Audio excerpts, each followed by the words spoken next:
একজনকে দেখেছিলাম, এখন আমাদের সামনে নতুন টিকটকার ডিসি মাসুদ উপস্থিত হয়েছে।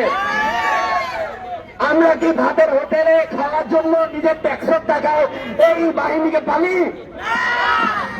আমরা আমাদের নাগরিক অধিকার নিশ্চিত করার জন্য যে সাংবিধানিক অধিকারের কথা আমরা বলি, যে আমরা শিখি, সেই শিক্ষার্থী ভাইদের উপরে এই সরকারের দ্বারা যখন যে সরকার যে ক্ষমতা কাঠামো, যে মন্ত্রী ক্ষমতায় থাকে, তার পোশাক কুর্তা ব্যতীত এর কোন ইউটিলিটিকে আমরা দেখতে পাচ্ছি? আমরা জুলাইয়ে ভুক্তভোগী হলাম, জুলাইয়ের পরে এক তথাকথিত আমরা সরকার দেখলাম যারা সংস্কারের কথা বললো, অথচ সেই সংস্কারপন্থী পুলিশরা যখন শাহবাগে কোনো আন্দোলন হলো, টিয়ার গ্যাস শুনলো, আমাদের শিক্ষক পুরোপুরা সেখানে হেনস্থার শিকার হলেন।